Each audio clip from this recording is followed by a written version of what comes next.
I thought we were trying for a baby, until I found the birth control pills. That was the first lie. What I uncovered next nearly destroyed every part of my life. For 3 years, I really believed we were laying down the foundation for a life that would carry us into old age. That illusion shattered the moment I stumbled across the birth control pills. That discovery was the first thread that started to unravel everything. But what followed? It didn't just tear apart my marriage, it brought to light a secret so massive, it left her entire world in ruins. My name's Ryan, and for the better part of my life, most people considered me a guy with more than his fair share of good fortune. Honestly, I can't say they were wrong. I've never been someone who stood out much, just a regular guy born and raised Irish American, nothing fancy. But up until I hit 38, I had just about everything a man could dream of. A loving wife, 2 amazing little girls, a warm home that always smelled like fresh coffee, solid buddies I could count on, a steady job, and even a shiny new SUV I was proud of. Heck, even when I placed the odd bet on the horses, things usually leaned in my favor. I didn't make a killing, but as the old folks used to say, a small stream makes a mighty river. I had enough to enjoy life without ever feeling like I was missing out. I wasn't born into comfort. Everything I owned, every bit of stability I had, I earned it with my own 2 hands. But I can't pretend I did it all by myself. My wife, Sarah, was a massive part of that journey. Without her standing beside me, things would have been a whole lot harder. Sarah and I met during a ski trip in the Austrian Alps, of all places, St. Anton to be specific. I was there with 3 close friends just enjoying a winter getaway. One evening, we ended up at a long table in the hotel's lounge with a couple of gorgeous Irish women. My buddies naturally started vying for the one they considered the bombshell, a classic 9 out of 10 according to their amateur ratings. That left Sarah, whom they jokingly labeled as safe 7, to me by default. No competition. At the time they thought I'd drawn the short straw. But that opinion shifted fast. Once one of them managed to woo the so-called trophy, the others suddenly noticed Sarah's charm. By then, though, it was too late, she and I had already hit it off. Surprisingly, we clicked right away and spent nearly the whole trip together. When one of my friends half-jokingly proposed we swap dates, I turned him down without blinking. After we got back home, Sarah and I stayed in touch. What started as regular messages quickly grew into something more. A few months down the line, I made the leap and moved to her town. I picked up work as a plumber and settled in. Years later, when my boss decided to retire to Spain, I took over both his business and his house. That was a turning point for me. I finally felt like I was building a real future. Sarah and I tied the knot 2 years after that first meeting. And in all the years that followed, not once did I think about cheating. That is, until something changed. The idea of Sarah betraying me? That thought alone felt impossible to accept. She was beautiful, sure, and I never doubted she'd attracted attention over the years. But I genuinely believed in our bond, in our family, in what we'd built. And then, I met Madison. Looking back, meeting her flipped a switch in my life. One that not only changed me but would eventually affect more people than I ever expected. It began at a training seminar for some new admin software I had to start using for work. The course was designed so each of us was paired up, probably to make things smoother for the instructor. My assigned partner, Madison, hadn't shown up when we started, but the trainer reassured me she'd be arriving shortly. When I first heard her name, I imagined someone older, maybe in her early 60s. The kind of woman who baked cookies for her grandkids and kept a garden full of fresh herbs. You know, someone sharp and eager to keep up with modern tech. I'd worked with folks like that before, and honestly I was fine with it. Then, about 10 minutes in, the door opened, and in walked the youngest, most stunning woman in the entire room. She introduced herself as Madison and slid into the seat beside me. Right away she struck me as confident and full of life. She was quick to grasp the material, and as we worked through the modules we had plenty of chances to chat. She shared that she was 25, working admin for one of the top women's fashion boutiques in her city. Everything about her seemed bright and magnetic. The course ran over 2 days. At the end of the first, she casually brought up dinner. I knew a cozy spot nearby, so we went. The food was excellent, conversation flowed naturally, and something between us just clicked. It wasn't something I'd anticipated or looked for, but it was there. Later that evening, back at the hotel, she opened up to me. Told me about her boyfriend, a nice guy from the sound of it, but their relationship was hitting some serious turbulence. She admitted that she had no one back home she felt safe confiding in, but for some reason she felt like she could talk to me. I did my best to be a good listener. When I suggested we grab a drink at the hotel bar to continue the conversation, she hesitated. Then, in a quiet voice, she asked if I'd rather come to her room so we could talk more privately. We ended up sitting at the tiny table in her room, the lights dimmed low, giving everything a warm but heavy tone. She opened up fully then, about the parts of her relationship that were slowly wearing her down. She said her boyfriend checked every box on paper, handsome, respectful, kind, but their intimacy had vanished. She felt rejected, confused, unwanted. As she spoke, her voice trembled and eventually the tears came. I sat with her, just letting her talk, trying to give her the space and empathy she clearly hadn't received in a long time. Here's the shorter version of the much longer story Madison shared with me that night, sitting under the soft glow of her hotel room light, her voice barely above a whisper. When she first started seeing her boyfriend, what drew her in the most was how respectful and restrained he was. He didn't pressure her, didn't push for anything physical, and for a while she took pride in being with a man who seemed to value the emotional bond more than the physical one. It made her feel respected, cherished even. But as time went on, weeks slipping into months, she began to notice something wasn't right. The lack of intimacy that had once seemed noble now felt like a warning sign. 2 months in, unable to carry the doubt any longer, she sat him down and asked the question that had been weighing on her. Why hadn't he made a move toward deepening their relationship? His answer was simple, but it hit her like a brick. He said he wanted to wait until marriage. That might have sounded romantic to someone else, but to Madison, it felt like a wall she couldn't get past. She told him straight up that if they couldn't share passion before the wedding, there wouldn't be a wedding at all. To her, marriage meant more than companionship. It meant connection in every sense, and she needed to know they were truly compatible before tying themselves together forever. He tried to take her words seriously. They did try, eventually, to take that step. But it was a mess. The pressure got to him and every attempt fell flat. Hoping to loosen things up, Madison suggested they watch some adult videos together, just something to make the mood a little lighter. But instead of helping, it drove a wedge deeper between them. He was appalled, saying it clashed with everything he believed in. From that point on, things froze between them. Their relationship settled into this awkward silence around the subject. Madison admitted she didn't have enough experience or emotional tools to navigate something like this. And over time they just gave up trying. She found herself stuck, feeling alone inside a relationship that wasn't giving her what she needed, unsure of how to move forward but knowing deep down she was unhappy. And then she looked me in the eyes and asked something that caught me off guard. What about you? How were things between you and your wife in the beginning? I answered her honestly. I told her how Sarah and I had met on a ski trip, how that very first night, we'd ended up in bed together.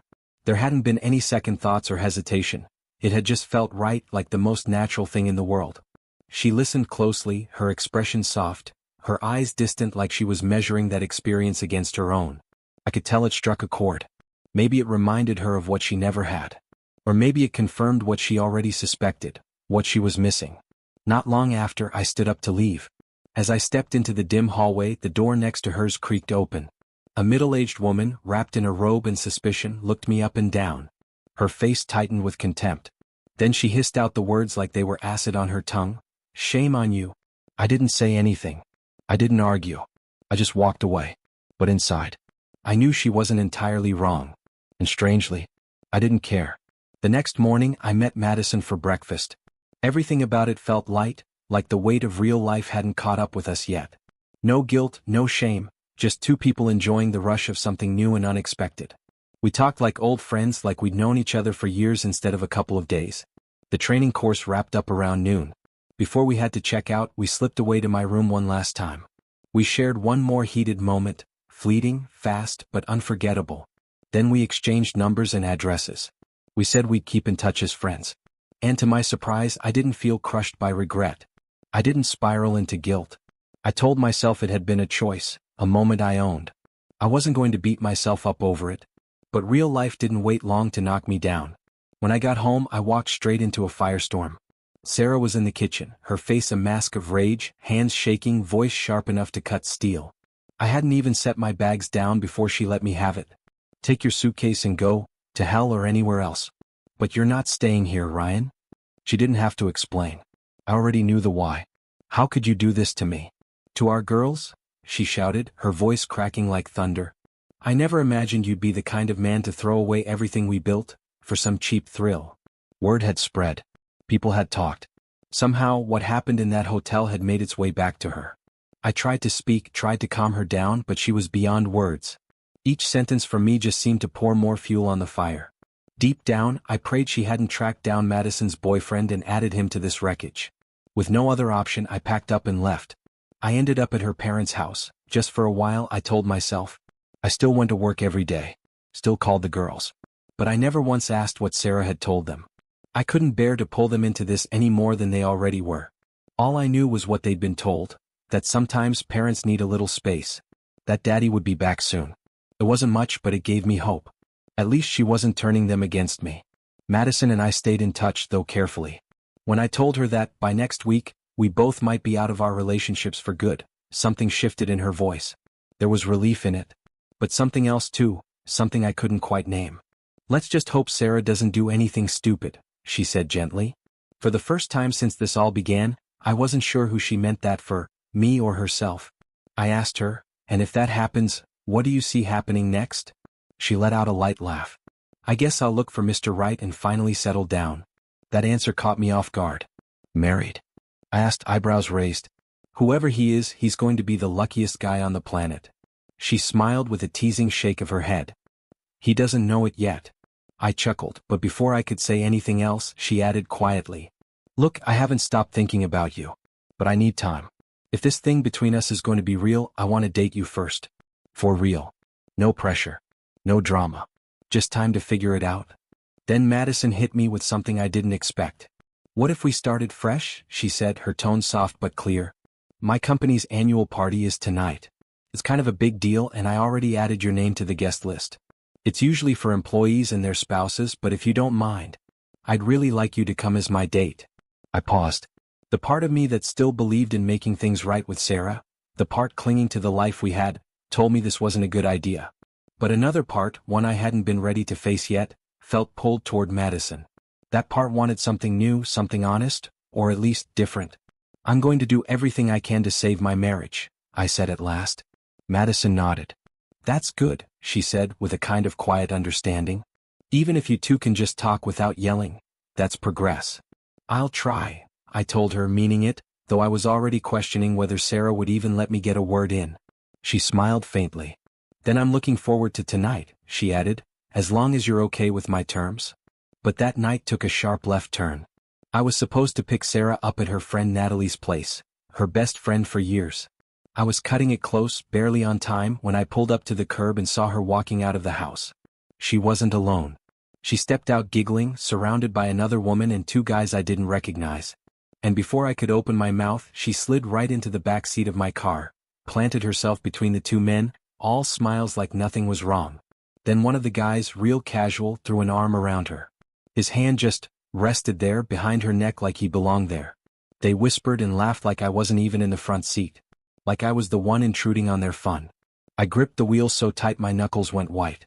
The whole thing felt staged, like a petty little play designed to provoke me. And it was working.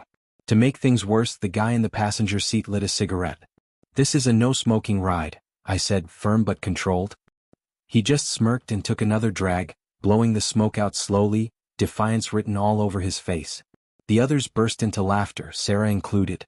That was the last straw. "Get out of my car," I snapped, raising my voice. "I'm gonna count to 3. They laughed again, but I was done playing games. 1. Nothing. 2. Still silence. Just that smug look from the guy sitting next to her. 3. I turned around and without thinking, drove a clean punch right into his face. His head jerked back, and for a moment, the whole car went silent. No more laughter.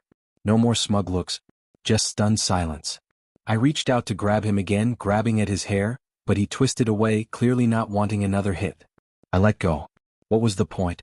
Sarah sat there like she didn't care, like it wasn't even about her. The rest of the drive was dead quiet. My head was spinning, my chest tight. Something about this night didn't sit right, and I couldn't shake the feeling that this wasn't some random moment. It felt rehearsed, like it was building toward something bigger. When I finally got home, I headed straight to the kitchen. There was a tray on the counter with a bottle of wine and 2 glasses, but what caught my eye was the 3rd glass, sitting just off to the side. Like someone had used it and left in a hurry. 3 glasses? Why 3? A pit formed in my stomach. My instincts kicked in. Something was wrong. I wandered through the house, scanning every room. Nothing in the living room. Nothing obvious in the hallway. But the bedroom? That stopped me cold. There was a brand new red sheet on the bed, something Sarah and I had never bought together. and on each nightstand a bouquet of red roses. The entire room was set up like a scene from some cheap romance movie. Candles, soft music still faintly playing from a Bluetooth speaker. The scent of perfume hung heavy in the air.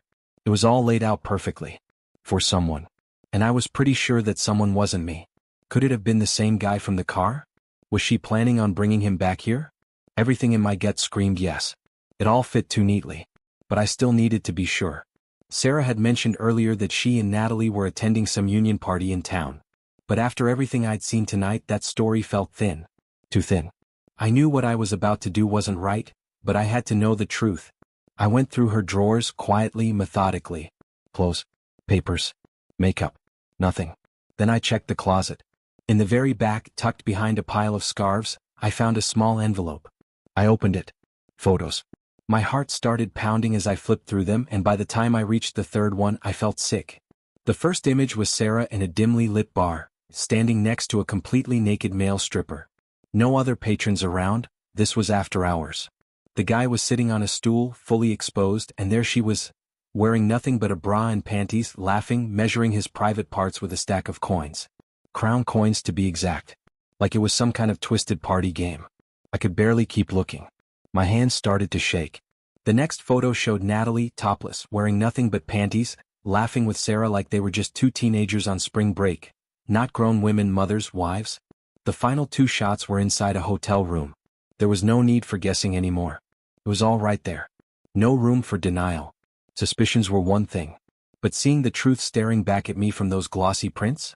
That broke something in me.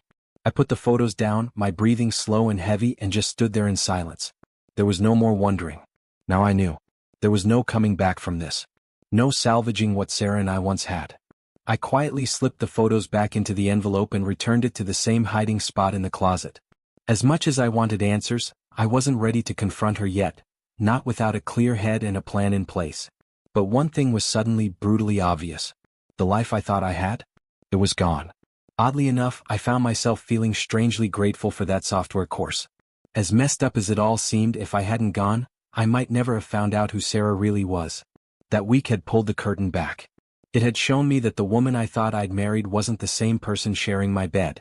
And thanks to that course, I wasn't going to waste another decade living in the dark. So I messaged Madison. Call me when you get a minute. I've got one of the wildest true stories you'll ever hear. She called the next morning early. I told her everything. Every detail, every gut punch. She didn't interrupt, just listened. Later that day, Sarah rang as well. But her voice wasn't calm, it was full of urgency. She wasn't calling to explain. She was calling to spin the story. Ryan, you have to believe me, it's not what it looks like, she pleaded. I kept my voice even. You're right, Sarah. It's not what I thought. It's actually much worse. Goodbye. 10 minutes later, my phone lit up again. This time, no pleading. Just a list of demands. She wanted her car, her clothes, some of her personal items. I told her I'd gather everything and load it up. I left the car parked out front, key tucked under the tire like we used to do when we were running late. As a final touch, I dropped that envelope of photos into the trunk. Let her decide what to do with her special collection. She showed up in a taxi, grabbed the car, and drove off without a single word. That same day, Madison called again. She suggested we meet. We ended up spending the entire weekend together, talking through everything, no shouting, no tension. Just two people sorting through their messes. And when we disagreed, it never escalated. We worked it out. Like adults. Like people who genuinely wanted to understand each other.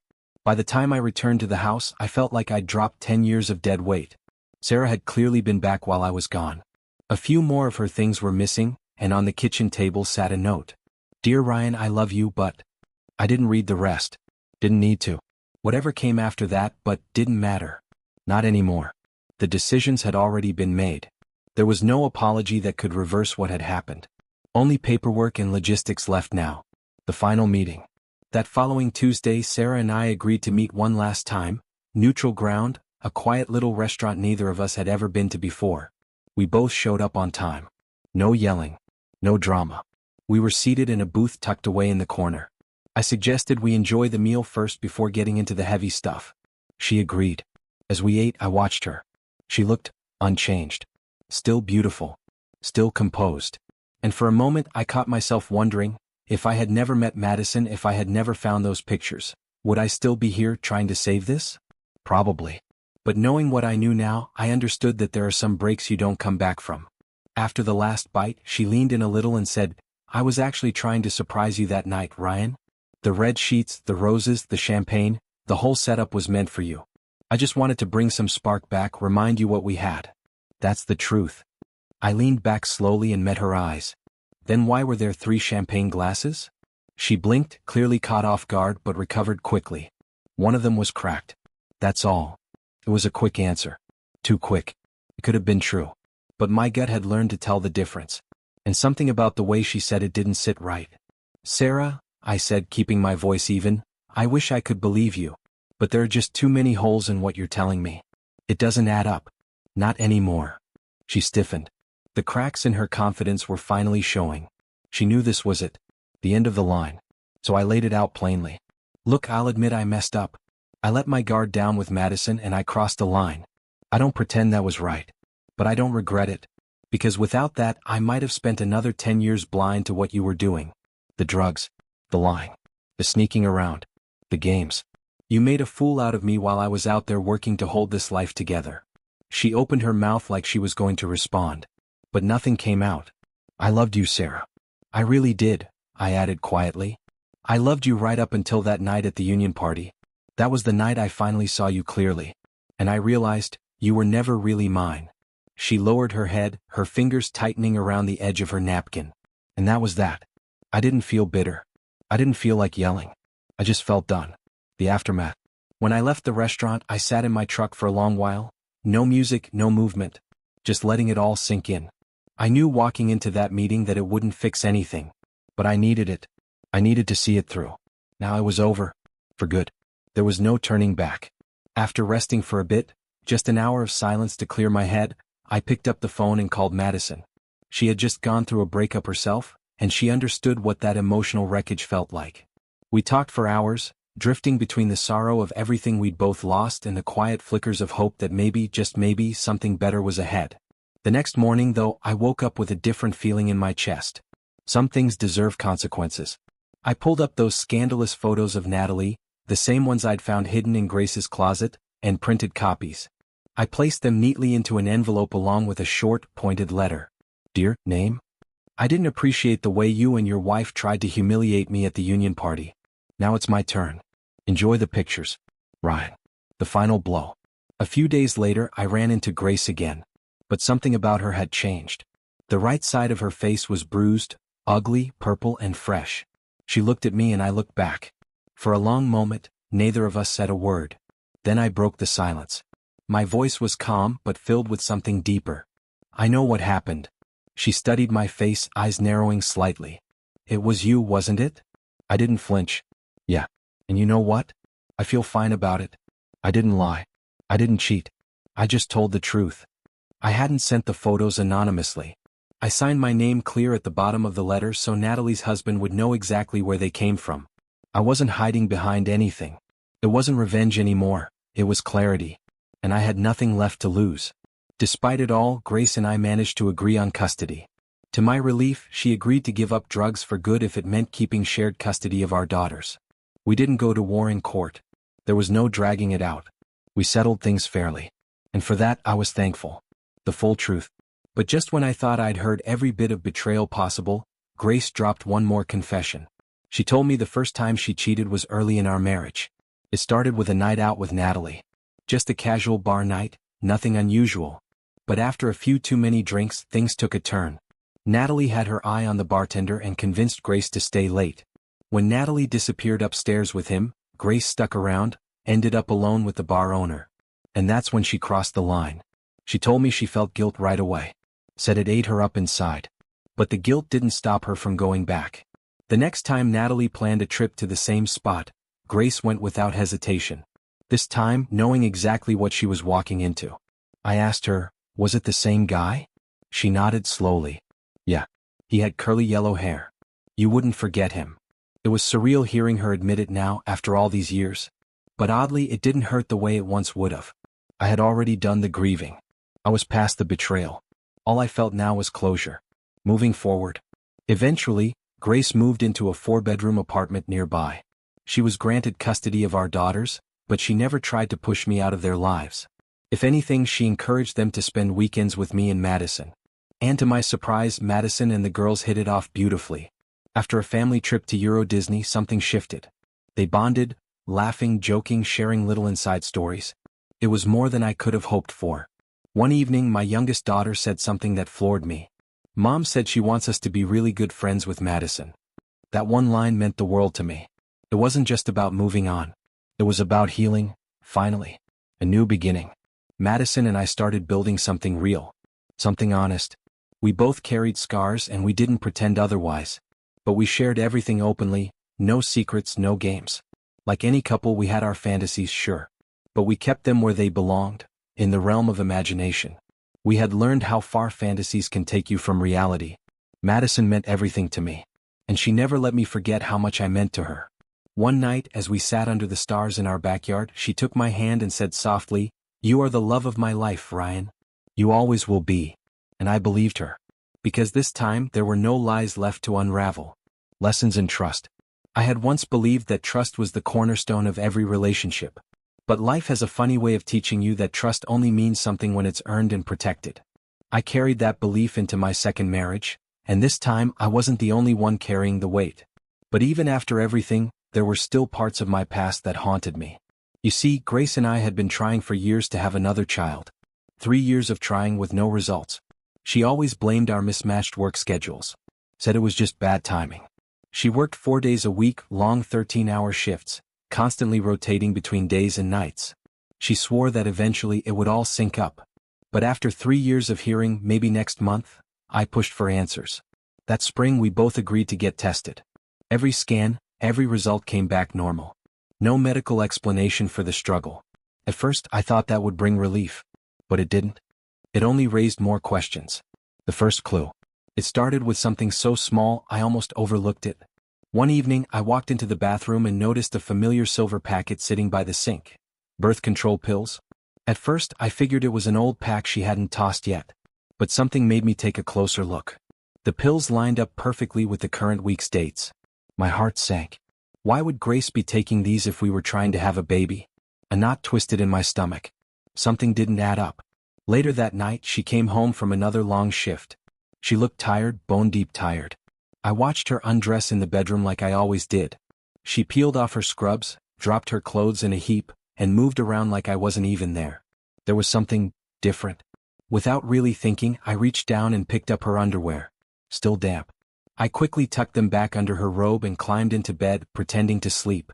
But my mind was wide awake, spiraling. That moment confirmed what my gut had been screaming for weeks. There was a part of her life I didn't know, and I needed to find it. The night I found out. A few nights later, I did something I never thought I'd do. I followed her to work. I told myself it was just to quiet the voices in my head. Just to confirm I was imagining things. But what I found shattered any illusions I had left. I parked outside her hospital near one of the side entrances. Around midnight, I spotted her heading into the break area near the back wing. I waited quietly, staying out of sight. Minutes passed. Then came a sound I couldn't mistake. Soft at first. Then undeniable. There were people being intimate inside that break room. I couldn't walk in. I couldn't scream. I just froze. Desperate for answers but needing to stay hidden, I slipped into a janitor's closet nearby. It had just enough of a view to keep an eye on the door. I waited.